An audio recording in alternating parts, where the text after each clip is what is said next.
ಎಲ್ಲ ಸ್ಪರ್ಧಾ ಮಿತ್ರರಿಗೆ ಮತ್ತೊಂದು ವಿಡಿಯೋಗೆ ಪ್ರೀತಿಯ ಸ್ವಾಗತ. ಇವತ್ತಿನ ಒಂದು ವಿಡಿಯೋದಲ್ಲಿ ಕರ್ನಾಟಕ ಜಿಕೆ KGKಗೆ ಸಂಬಂಧಿಸಿದಂತಹ ಪಾರ್ಟ್ 2 ವಿಡಿಯೋ ಇದಾಗಿದೆ. ಈಗಾಗಲೇ ಇದಕ್ಕೆ ಸಂಬಂಧಿಸಿದಂತಹ ಇಂಟ್ರೊಡಕ್ಷನ್ ಪಾರ್ಟ್ ಅಲ್ಲಿ ಕರ್ನಾಟಕದ ಒಂದಿಷ್ಟು ಜಿಕೆಯನ್ನು ಡಿಸ್ಕಷನ್ ಮಾಡಿದ್ದೀನಿ. ಈಗ ಕಂಟಿನ್ಯೂ ಪಾರ್ಟ್ ಆಗಿ ಮತ್ತಷ್ಟು ಕರ್ನಾಟಕದ ಬಗ್ಗೆ ಸಂಬಂಧಿಸಿದಂತಹ ಜನರಲ್ ನಾಲೆಡ್ಜ್ ಪಾಯಿಂಟ್ಸ್ಗಳನ್ನು ಡಿಸ್ಕಷನ್ ಮಾಡೋಣ. ತಪ್ಪದೆ ವಿಡಿಯೋನ ಹಾಕೊಂಡೆ ತನಕ ನೋಡಿ ಅಂತ ಹೇಳ್ತಾ ಇವತ್ತಿನ ಕ್ಲಾಸ್ನ ಸ್ಟಾರ್ಟ್ ಮಾಡೋಣ ಬನ್ನಿ.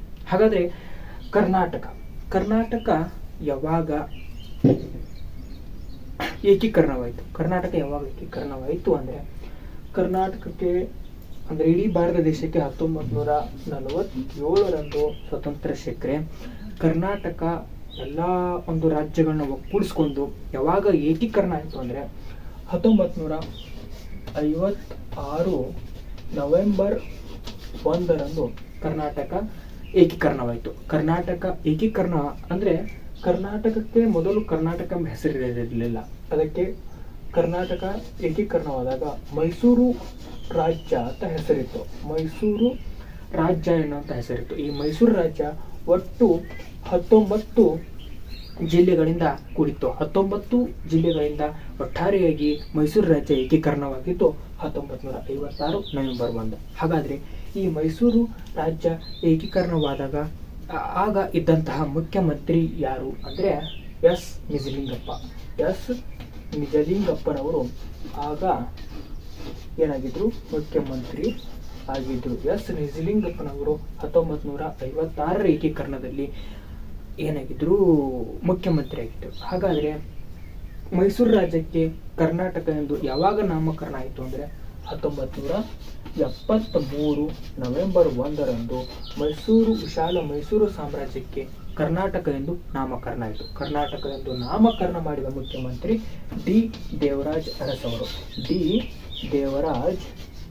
ಅವರು ಈ ಒಂದು ವಿಶಾಲ ಮೈಸೂರು ಸಾಮ್ರಾಜ್ಯಕ್ಕೆ ಕರ್ನಾಟಕ ಎಂಬ ಹೆಸರನ್ನ ನೀಡಿದರು. ಹಾಗಾದರೆ ಕರ್ನಾಟಕ ಎಂಬ ಹೆಸರನ್ನ ಸೂಚಿಸಿದವರು ಯಾರು? ಚದುರಂಗ ಕವಿ ಅಂತ ಹಿಂದಿನ ಕ್ಲಾಸ್ನಲ್ಲಿ ನಾವು ಡಿಸ್ಕಷನ್ ಮಾಡಿದ್ವಿ. ಡಿ ದೇವರಾಜ್ ಅರಸ್ ಅವರ ಬಗ್ಗೆ ನೋಡಿದ್ರೆ ಇವರು ಕರ್ನಾಟಕದಲ್ಲಿ ಮುಖ್ಯಮಂತ್ರಿಯಾಗಿ ಅತಿ ಹೆಚ್ಚು ಕಾಲ ಸೇವೆ ಸಲ್ಲಿಸಿದಂತಹ ಮುಖ್ಯಮಂತ್ರಿ ಆಗಿದ್ದಾರೆ ಮತ್ತು ಹಿಂದುಳಿದ ವರ್ಗಗಳಿಂದ ಆಯ್ಕೆಯಾದಂತಹ ಮೊದಲ ಮುಖ್ಯಮಂತ್ರಿ ಡಿ ದೇವರಾಜ್ ಅರಸ್ ಆಗಿದ್ದಾರೆ. ಹಾಗಾದರೆ 1973ರ ಮೈಸೂರು ರಾಜ್ಯದ ಮುಖ್ಯಮಂತ್ರಿ ಯಾರಾಗಿದ್ರು ಅಂದರೆ ಕರ್ನಾಟಕ ರಾಜ್ಯದ ಮುಖ್ಯಮಂತ್ರಿ ಯಾರಾಗಿದ್ದಾರೆ ಅಂದರೆ ಡಿ ದೇವರಾಜ್ ಅರಸ್ ಅವರು ಆಗಿದ್ರು. ಹಾಗಾದ್ರೆ ಕರ್ನಾಟಕದ ಮೊದಲ ಮುಖ್ಯಮಂತ್ರಿ ಯಾರು? ಕರ್ನಾಟಕದ ಮೊದಲ ಮುಖ್ಯಮಂತ್ರಿ ಯಾರು ಅಂದರೆ KC ರೆಡ್ಡಿ ಅವರು ಕರ್ನಾಟಕದ ಮೊದಲ ಮುಖ್ಯಮಂತ್ರಿ. ಯಾವಾಗ ಇವರು ಆಯ್ಕೆಯಾಗಿದ್ರು ಅಂದರೆ 1947 ಸೆಪ್ಟೆಂಬರ್ 20 ಕರ್ನಾಟಕದಲ್ಲಿ ಅತಿ ಹೆಚ್ಚು ಸೇವೆ ಸಲ್ಲಿಸಿದ ಮುಖ್ಯಮಂತ್ರಿ ದೇವರಾಜ್ ಅರಸ್ ಅವರಾಗಿದ್ದಾರೆ. ಮತ್ತೆ ಕರ್ನಾಟಕದಲ್ಲಿ ಅತಿ ಹೆಚ್ಚು ಸೇವೆ ಸಲ್ಲಿಸಿದಂತಹ ಎರಡನೇ ಮುಖ್ಯಮಂತ್ರಿ ಯಾರು ಅಂದರೆ ಕೆ ನರಸಿಂಹ. 2020ರ NEP ಸಿಲೆಬಸ್ ಅಂದರೆ ನ್ಯೂ ಎಜುಕೇಶನ್ ಪಾಲಿಸಿ, ಹೊಸ ಶಿಕ್ಷಣ ನೀತಿಯನ್ನು ಅಳವಡಿಸಿಕೊಂಡಂತಹ ಮೊದಲ ರಾಜ್ಯ ಯಾವುದು ಅಂದರೆ ನಮ್ಮ ಕರ್ನಾಟಕ.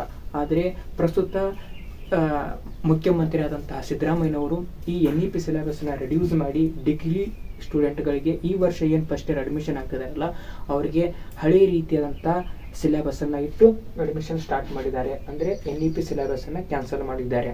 ಆದರೆ ಈ NEP ಸಿಲೆಬಸ್ ಅನ್ನ ಅಳವಡಿಸಿಕೊಂಡಂತಹ ಮೊದಲ ರಾಜ್ಯ ಯಾವುದು ಅಂದರೆ ನಮ್ಮ ಕರ್ನಾಟಕ. ಹಾಗಾದರೆ ಪ್ರಸ್ತುತ ಕರ್ನಾಟಕದಲ್ಲಿ ಒಟ್ಟು 31 ಜಿಲ್ಲೆಗಳಿವೆ, 4 ಕೇಂದ್ರಾಡಳಿತ ಪ್ರದೇಶಗಳಿವೆ. ಒಟ್ಟು 31 ಜಿಲ್ಲೆಗಳು, 4 ಕೇಂದ್ರಾಡಳಿತ ಪ್ರದೇಶಗಳು. ಹಾಗಾದರೆ 4 ಕೇಂದ್ರಾಡಳಿತ ಪ್ರದೇಶಗಳು ಯಾವುವು ಅಂದರೆ ಅವುಗಳನ್ನ ನೆನಪಿಟ್ಟುಕೊಳ್ಳೋದಕ್ಕೆ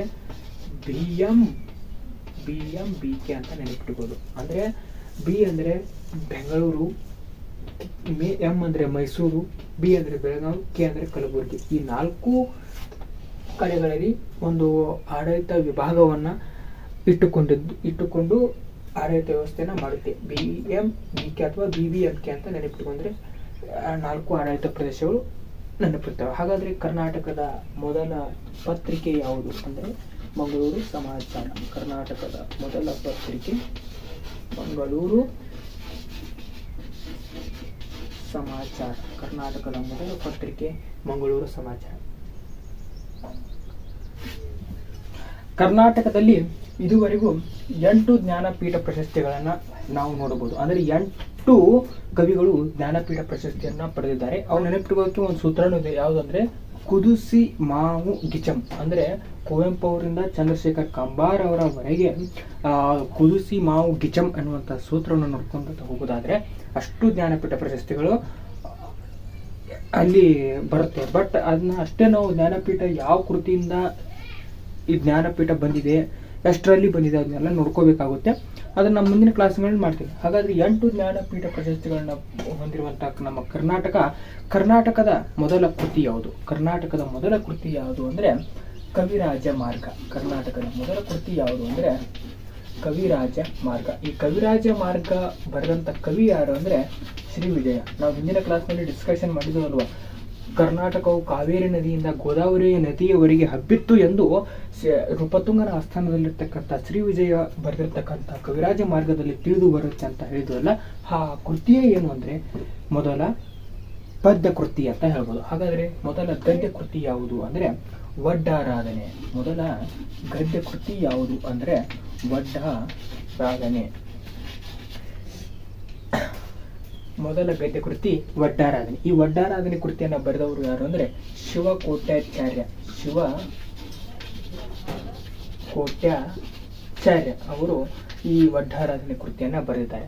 ಹಾಗಾದ್ರೆ ಈ ವಡ್ಡಾರಾಧನೆ ಕೃತಿ ಕನ್ನಡದ ಮೊದಲ ಕುಲ ಪುರೋಹಿತ ಯಾರು ಅಂದ್ರೆ ಆಲೂರು ವೆಂಕಟರಾಯ ಅವರು ಪ್ರಸಿದ್ಧರಾಗಿದ್ದಾರೆ. ಅಂದ್ರೆ ಇವರನ್ನ ಕನ್ನಡದ ಕುಲ ಪುರೋಹಿತ ಅಂತಾನೆ ಕರೀತಾರೆ. ಆಲೂರು ವೆಂಕಟರಾಯ ಅವರನ್ನ ಕನ್ನಡದ ಕುಲ ಪುರೋಹಿತ ಅಂತ ಕರೀತಾರೆ. ನೆಕ್ಸ್ಟ್ ನೋಡ್ಕೊತಾ ಹೋಗೋದಾದ್ರೆ ಕರ್ನಾಟಕದ ಮೊದಲ ನಾಟಕ ಯಾವುದು ಅಂದ್ರೆ ಮಿತ್ರವಿಂದ ಗೋವಿಂದ. ಕರ್ನಾಟಕದ ಮೊದಲ ನಾಟಕ ಯಾವುದು ಅಂದ್ರೆ ಮಿತ್ರವಿಂದ ಗೋವಿಂದ. ಕರ್ನಾಟಕದ ಮೊದಲ ನಾಟಕ ಮಿತ್ರವಿಂದ ಮಿತ್ರವಿಂದ. ಮೊದಲ ವರ್ಣಚಿತ್ರ ಯಾವುದು ಅಂದ್ರೆ ಅಮರ ಶಿಲ್ಪಿಯಾದಂತಹ ಜಕಣಾಚಾರ್ಯ. ಅಮರ ಶಿಲ್ಪಿಯಾದಂತಹ ಜಕಣಾಚಾರ್ಯರ ಮೊದಲ ವರ್ಣಚಿತ್ರ ಜಕಣಾಚಾರ್ಯ ಇವರದ್ದು ಮೊದಲ ವರ್ಣಚಿತ್ರ ಆಗಿದೆ. ಹಾಗಾದ್ರೆ ಈಗ ಕರ್ನಾಟಕದ ಶೇಕ್ಸ್ಪಿಯರ್ ಎಂದು ನಾವು ಯಾರನ್ನ ಕರಿತೀವಿ ಅಂದ್ರೆ ಕರ್ನಾಟಕದ ಶೇಕ್ಸ್ಪಿಯರ್ ಎಂದು ನಾವು ಯಾರನ್ನ ಕರಿತೀವಿ ಅಂದ್ರೆ ಕಂದಗಲ್ಲ ಹನುಮಂತಯ್ಯನವರನ್ನ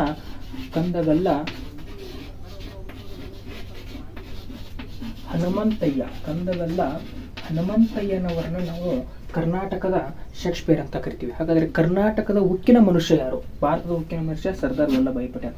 ಹಾಗಾದ್ರೆ ಕರ್ನಾಟಕದ ಉಕ್ಕಿನ ಮನುಷ್ಯ ಯಾರು ಅಂದ್ರೆ ಹಳ್ಳಿಕೇರಿ ಗುದ್ಲೆಪ್ಪನವರು ಕರ್ನಾಟಕದ ಉಕ್ಕಿನ ಮನುಷ್ಯರಾಗಿದ್ದಾರೆ. ಹಳ್ಳಿಕೇರಿ ಗುದ್ಲೆಪ್ಪನವರು ಕರ್ನಾಟಕದ ಉಕ್ಕಿನ ಮನುಷ್ಯ ಅಂತ ಕರೀತಾರೆ.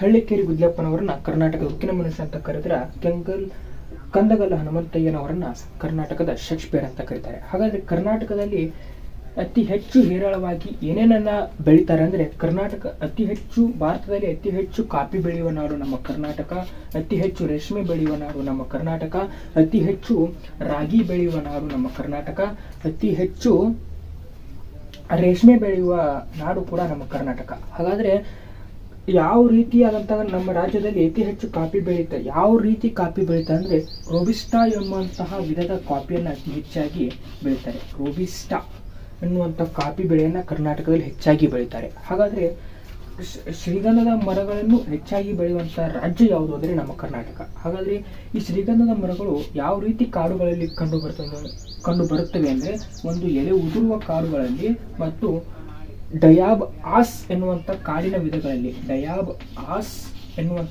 ವಿಧಗಳಲ್ಲಿ ಈ ಒಂದು ಶ್ರೀಗಂಧದ ಮರಗಳು ಕಂಡು ಬರುತ್ತವೆ. ಹಾಗೆ ನೆಕ್ಸ್ಟ್ ನೋಡೋದಾದ್ರೆ ಕರ್ನಾಟಕದಲ್ಲಿ ಭಾರತದಲ್ಲಿ ಅತಿ ಹೆಚ್ಚು ತೋಟಗಾರಿಕೆ ಬೆಳೆಯನ್ನ ಬೆಳೆಯುವ ವಿಸ್ತೀರ್ಣದಲ್ಲಿ ಹೆಚ್ಚು ದೊಡ್ಡ ರಾಜ್ಯ ಯಾವುದು ಅಂದ್ರೆ ನಮ್ಮ ಕರ್ನಾಟಕ. ಅತಿ ಹೆಚ್ಚು ರಾಗಿ ಬೆಳೆಯುವ ರಾಜ್ಯ ಕೂಡ ನಮ್ಮ ಕರ್ನಾಟಕ.